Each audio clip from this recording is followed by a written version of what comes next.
오늘 우리가 함께 나눌 말씀은 야고보서 1장 26절, 27절 두 절 말씀 우리 함께 읽겠습니다. 시작. 누구든지 스스로 경건하다 생각하며 자기 혀를 제갈 물리지 아니하고 자기 마음을 속이면 이 사람의 경건은 헛것이라.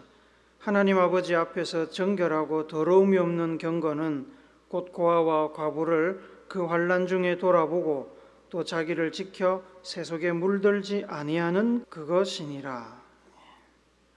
누군가를 사랑하고 연애하고 결혼해서 함께 살다 보면 어느새 닮아가게 됩니다. 이 사진에 나오는 사람들 누군지 알지요? 쌍둥이 같지 않습니까? 본인들은 잘 모르지만 다른 사람들은 옆에서 그 변화를 감지합니다. 비슷한 취향이나 이미지를 가지게 되고 비슷한 행동과 말과 생각을 드러냅니다. 이렇게 되는 것은 부부나 연인이 서로를 사랑하기 때문입니다. 사랑에 빠지면 상대를 사랑하기에 상대에게 맞추어주고 상대가 원하는 것을 해주려고 노력합니다. 상대가 원하는 영화를 보고 상대가 좋아하는 색깔이나 디자인의 옷을 입고 상대가 즐기는 음식을 함께 먹습니다. 사랑하면 상대가 원하는 삶을 살려고 합니다. 그러다 보면 서로 비슷하게 닮아갑니다. 예수님의 은혜와 사랑을 경험하고 예수님을 믿게 되면 우리는 예수님과 사랑에 빠집니다. 생명 주신 놀라운 사실을 직간접적으로 체험하면 우리는 어떻게 하면 예수님이 좋아하는 일을 하고 예수님이 원하시는 삶을 살 수 있을까를 생각합니다. 예수님이 원하시는 모습으로 변화되려고 노력합니다. 예수님께서 원하시는 모습은 어떤 모습일까요? 예수님께서 성도들에게 가장 기대하는 모습은 세부적으로는 사람마다 다 다양하겠지만 넓은 의미로 한 단어로 표현하자면 경건이라고 할 수 있습니다. 경건이라는 영어 단어를 보시면 God이라는 그 하나님이라는 단어에 형용사적인 그 의미를 붙여서 만든 겁니다. 경건. 경건은 예수님께 가장 어울리는 성도의 모습입니다. 예수님께서 가장 기뻐하시고 원하시는 모습이기 때문에 성경은 우리에게 경건에 관한 많은 교훈을 줍니다. 생명의 말씀사에서 나온 교회 용어 사전에 보시면 이 경건의 일반적인 의미는 공경하는 자세로 삼가하고 조심한다입니다. 공경하는 자세로 삼가하고 조심한다. 어떤 때 이것을 바로 우리가 볼 수 있냐면 한국 사람들은 명절이나 기일에 제사를 지낼 때 가장 경건한 모습을 취합니다. 목욕 재개하고 정성껏 음식을 준비해서 조상에게 혹은 돌아가신 어른들께 제사를 지내지요. 이런 태도는 기독교 신앙에서 하나님을 향한 몸가짐, 하나님을 향한 마음가짐으로 전환이 되어서 한국 성도들은 열정적으로 하나님을 섬깁니다. 하지만 일반적으로 경건하다는 이 개념은 성경에서 드러나는 경건의 개념과 차이가 좀 있습니다. 성경에서 경건은 하나님께 예배하는 것처럼 살아가는 마음의 자세입니다. 한국 사람들이 조상들에게 제사를 지낼 때 가지는 마음 자세는 구약시대에 이스라엘 백성들이 하나님께 제사를 드릴 때 가지는 마음 자세와 비슷한 면이 있습니다. 이스라엘 백성들은 거룩하신 하나님 앞에 제사를 드리러 나가기 위해서 몸을 씻는 것은 물론이고 죄와 부정한 것으로부터 스스로를 지켜 구별했습니다. 더 나아가 이스라엘 백성들은 하나님에 대한 경외심을 가지고 제사를 드렸습니다. 이 경외심은 너무 높으신 분이라서 감히 그 앞에 나가는 것조차 두려울 정도의 존경심을 말합니다. 신약 시대에 복음은 이방 세계로 뻗어나갔고 이방 성도들은 하나님께 제사가 아닌 예배를 드렸습니다. 형식은 바뀌었지만 제사를 드리는 몸가짐과 마음가짐은 예배 안에 그대로 담겼습니다. 그래서 경건의 개념 속에는 하나님을 두려워하다, 하나님을 경배하다라는 뜻이 함축되어 있습니다. 성도들은 일상생활 속에서 하나님 앞에 예배 드리듯 살기에 늘 하나님을 의식하며 살아갑니다. 하나님을 의식하니까 하나님의 말씀, 하나님의 교훈을 떠올리게 되고 하나님께서 원하시는 삶을 살고자 합니다. 하나님이 원하시는 삶을 살다 보면 하나님의 성품을 닮아가겠지요. 이것이 경건한 모습입니다. 이러한 경건의 개념은 성경에서 경건으로 번역되는 단어들 속에 잘 드러납니다.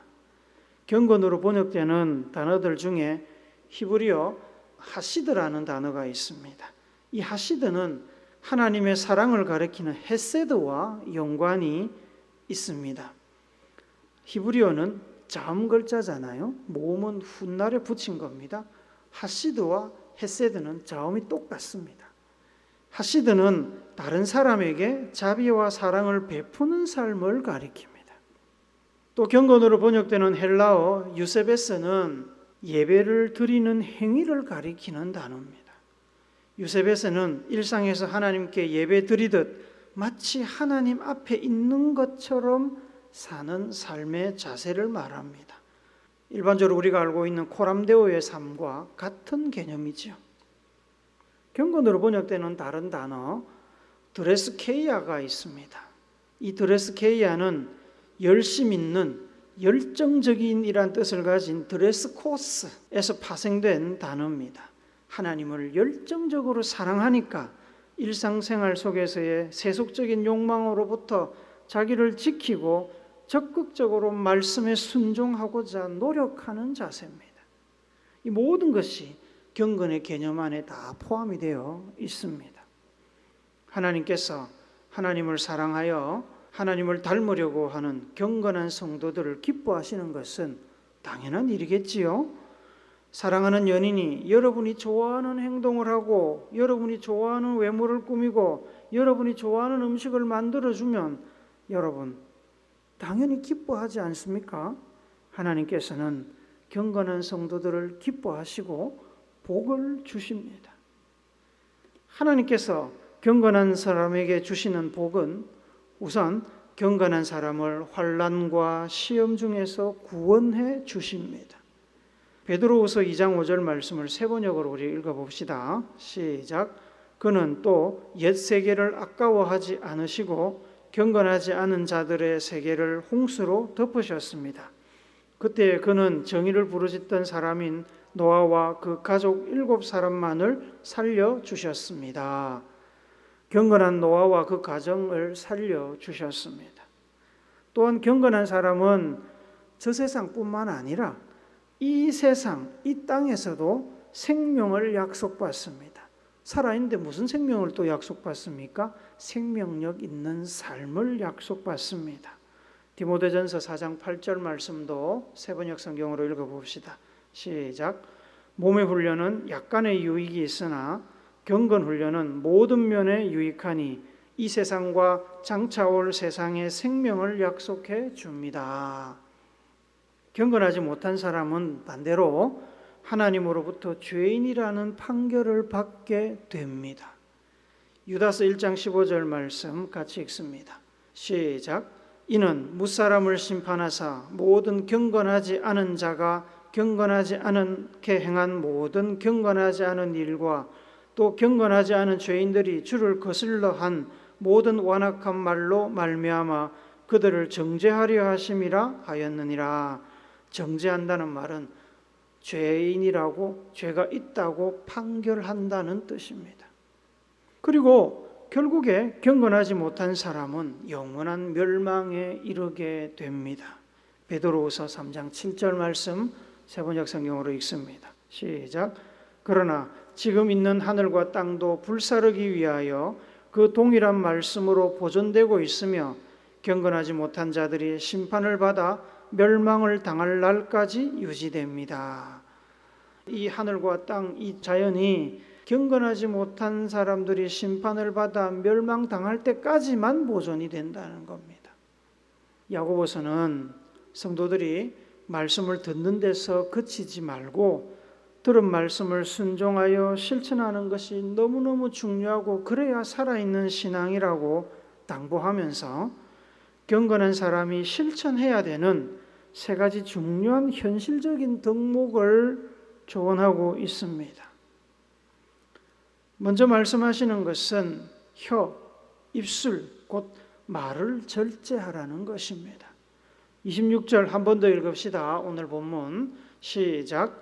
누구든지 스스로 경건하다 생각하며 자기 혀를 제갈 물리지 아니하고 자기 마음을 속이면 이 사람의 경건은 헛것이라. 입에서 나오는 말은 절제하고 선하게 사용하면 사람을 살리고 용기를 주고 사랑을 표현하고 사람과 사람 사이의 관계를 원활하게 만드는 윤활유 혹은 영양제와 같은 역할을 합니다. 우리 속담에도 말 한마디로 천냥빛을 갚는다고 하지 않습니까? 그러나 말을 잘못 사용하면 큰 화가 생기지요. 잠언서 18장 6절을 같이 읽습니다. 시작. 미련한 자의 입술은 다툼을 일으키고 그의 입은 매를 자청하느니라. 시편 39편 1절 말씀에 보면 시편 기자는 하나님 앞에서 죄를 짓지 않기 위해서 자기가 했던 결단을 하나님 앞에 고백합니다. 같이 세번역 성경으로 읽어봅시다. 시작. 내가 속으로 다짐하였다. 나의 길을 내가 지켜서 내 혀로는 죄를 짓지 말아야지. 악한 자가 내 앞에 있는 동안에는 나의 입에 재갈을 물려야지. 재갈을 물리지 않고 말 실수를 하게 되면 악한 자에게 공격의 빌미를 제공하게 되는 겁니다. 사도 베드로는 베드로전서 3장 10절에서 성도들에게 이렇게 당부합니다. 같이 읽어봅시다. 시작. 그러므로 생명을 사랑하고 좋은 날 보기를 원하는 자는 혀를 금하여 악한 말을 거치며 그 입술로 거짓을 말하지 말고. 생명을 사랑하고 좋은 날 보기를 원하십니까? 혀를 다스려야 됩니다. 야고보서는 우리가 하나님 앞에서 우리의 삶을 다스려서 온전한 사람이 되고자 할 때 말을 절제하는 것이 매우 중요하다고 말합니다. 야고보서 3장 2절도 읽어봅시다. 시작. 우리가 다 실수가 많으니 만일 말에 실수가 없는 자라면 곧 온전한 사람이라 능히 온 몸도 굴레 씌우리라. 하나님 앞에서 경건한 삶을 살기 위해 세상의 유혹과 탐욕을 절제하고 하나님이 원하시는 삶을 살고자 노력할 때 그런 노력의 핵심에 말의 절제가 있습니다. 좀 전에 보았던 시편 39편 1절에 나의 입에 재갈을 물려야지라고 표현한 것은 우리가 짐승 말, 홀스의 모습을 비유한 것입니다. 말을 원하는 대로 원하는 방향으로 잘 달리도록 조정하려면 말의 입에 재갈을 물려야 합니다. 그러면 말을 탄 사람이 원하는 방향으로 말을 제어할 수 있습니다. 삶을 경건하게 살고자 한다면 욕심과 유혹에 따라 폭주하려는 우리의 삶을 제어하기 위해서 우리 입술에 재갈을 물려야 합니다. 그렇지 못하면 반드시 문제가 생깁니다. TV에 보시면 말 한마디 잘못해서 정치 경력 혹은 연예인 경력을 망치고 국민 밉상이 되는 분들의 이야기를 쉽게 볼 수 있습니다. 아무리 경건한 삶을 위해서 말씀을 읽고 오랫동안 기도를 하고 실천하며 노력해도 통제되지 않는 입에서 나오는 그러지 않는 말이 그 모든 노력을 숲으로 돌아가게 만듭니다. 경건한 삶을 살고자 하는 사람이 실천해야 되는 현실적인 두 번째, 세 번째 조언이 27절에 나옵니다. 한 번 더 읽읍시다. 27절 시작. 하나님 아버지 앞에서 정결하고 더러움이 없는 경건은 곧 고아와 과부를 그 환난 중에 돌아보고 또 자기를 지켜 세속에 물들지 아니하는 그것이니라. 여러분, 하나님 아버지 앞에서 경건하고 정결하고 더러움이 없는 경건한 삶을 살고자 하는 이들을 위한 두 번째 조언은 고아와 과부를 환난 중에 돌아보는 것입니다. 고아와 과부는 성경에서 자주 인용하는 사회적인 약자의 대명사입니다. 출애굽한 이스라엘 백성에게 율법을 주신 그 처음부터 하나님께서는 이스라엘 백성들을 하나의 운명 공동체로 보셨고, 이 운명 공동체 안에 있는 연약한 이들에 대한 도움과 협력을 당부하셨습니다. 오늘날로 치면 사회 안전망을 구축하신 것인데 그 예가 신명기 14장 28절 9절에 나옵니다. 같이 읽어봅시다. 시작. 매 3년 끝에 그의 소산의 10분의 1을 다 내어 내 성읍에 저축하여 너희 중에 분깃이나 기업이 없는 레위인과 내 성중에 거류하는 객과 및 고아와 과부들이 와서 먹고 배부르게 하라. 그리하면 내 하나님 여호와께서 내 손으로 하는 범사에 내게 복을 주시리라. 3년에 한 번 한 마을이나 한 성읍 공동체 안에 모여 있는 11조는 그 지역에 소득이 없는 레위인들, 나그네들, 고아와 과부들에게 나누어져 먹게 하라고 하셨습니다. 그러면 하나님께서 복을 주시겠다고 약속하셨습니다. 또한 하나님께서는 고아와 과부들을 해롭게 하지 말고 다양한 방법으로 도와주라고 하셨습니다. 출애굽기 22장 21절부터 23절 읽읍시다. 시작. 너는 이방 나그네를 압제하지 말며 그들을 학대하지 말라. 너희도 애굽에서 나그네였음이라. 너는 과부나 고아를 해롭게 하지 말라. 내가 만일 그들을 해롭게 함으로 그들이 내게 부르짖으면 내가 반드시 그 부르짖음을 들으리라. 이사야서 1장 17절도 읽습니다. 시작. 선행을 배우며 정의를 구하며 학대받는 자를 도와주며 고아를 위하여 신원하며 과부를 위하여 변호하라 하셨느니라. 신원한다는 것은 복수한다는 말입니다. 고아를 위해서 신원하고 과부를 위해서 변호해줘라. 말라기 3장 5절에서는 고아와 과부를 압제하는 것을 하나님을 경외하지 않는 행동으로 여기고 심판하겠다고 경고하십니다. 같이 읽어봅시다. 시작. 내가 심판하러 너희에게 임할 것이라. 점치는 자에게와 간음하는 자에게와 거짓 맹세하는 자에게와 품꾼의 싹에 대하여 억울하게 하며 과부와 고아를 압제하며 나그네를 억울하게 하며 나를 경외하지 아니하는 자들에게 속히 증언하리라. 만군의 여호와가 말하였느니라. 이러한 고아와 과부에 대한 언급은 하나님께서 얼마나 백성들을 사랑하시는가를 보여주는 말씀입니다. 그러나 하나님의 사랑의 성품은 엄격한 율법과 심판에 가려져서 구약시대에는 잘 드러나지 않았습니다. 이스라엘 백성들은 하나님을 굉장히 무서운 분으로만 여겼습니다. 예수님께서는 하나님의 사랑을 드러내기 위해서 이 땅에 친히 오셨고 예수님의 이름으로 남기는 유일한 새 계명이 사랑이라고 강조하셨습니다. 요한복음 13장 34절 말씀 같이 읽습니다. 시작. 새 계명을 너희에게 주노니 서로 사랑하라. 내가 너희를 사랑한 것 같이 너희도 서로 사랑하라. 내가 본을 보였잖아. 그러니까 너네도 사랑해야 된다 이 말씀이죠. 마가복음 12장 31절에 보면 여러 율법이 있는데 그 율법 중에 가장 중요한 것이 하나님을 사랑하는 것이고 하나님을 사랑하는 것과 동일하게 중요한 계명이 이웃사랑이라고 말씀합니다. 같이 읽습니다. 시작. 둘째는 이것이니 내 이웃을 내 자신과 같이 사랑하라 하신 것이라. 이보다 더 큰 계명이 없느니라. 예수님이 이야기하시는 가장 중요한 덕목인 사랑을 실천하지 않으면서 경건한 삶을 살고자 한다면 그것은 안고 없는 찐빵이고 십자가 없는 예수고 천국 없는 기독교에 불과합니다. 경건한 척할 수 있습니다. 사람들 눈에는 경건하게 보일 수 있습니다.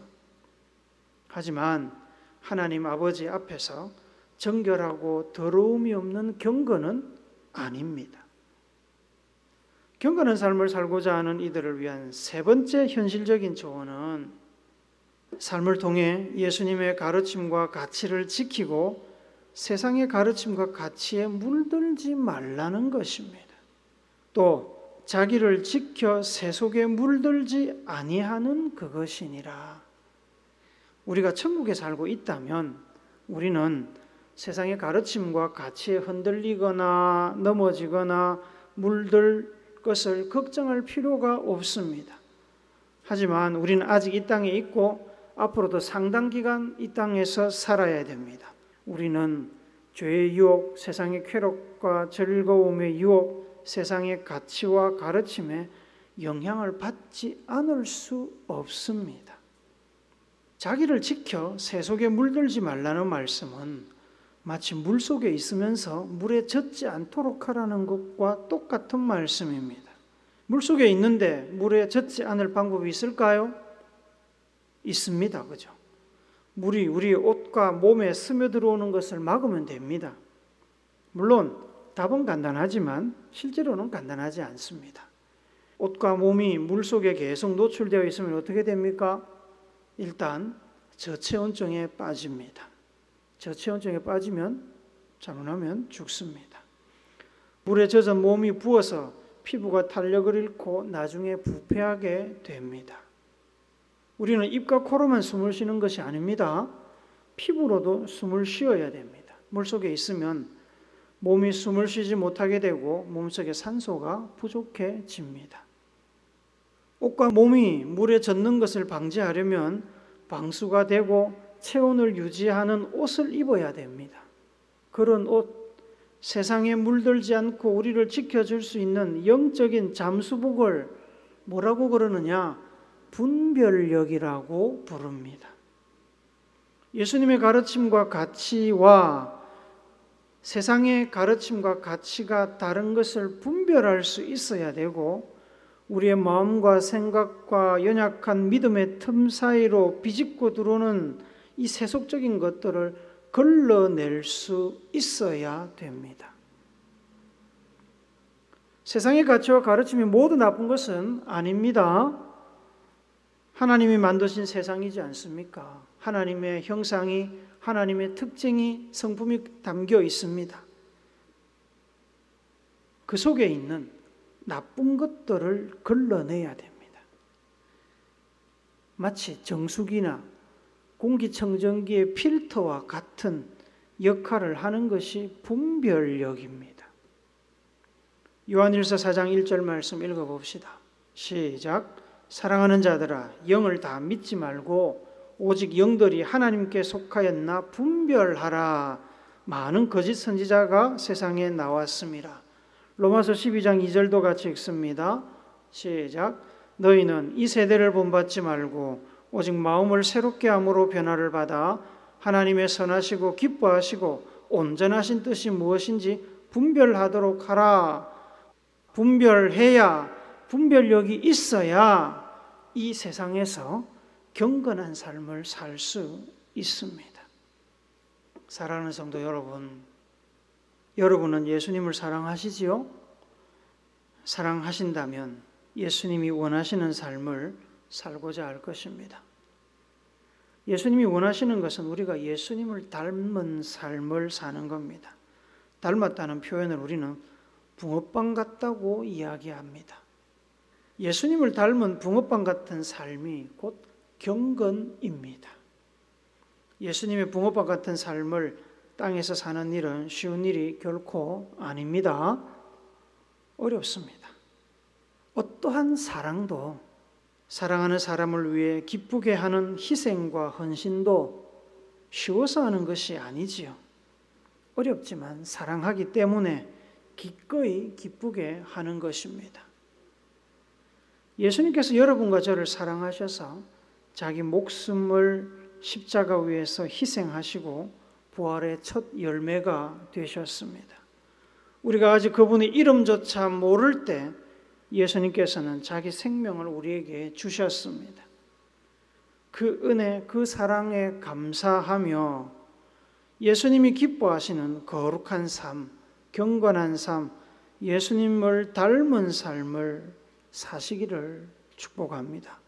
그리하여서 늘 예수님과 동행하며 예수님의 동역자로, 친구로, 사명받은 자로 귀하게 쓰임 받으시기를 거룩하신 예수님의 이름으로 축복합니다. 아멘.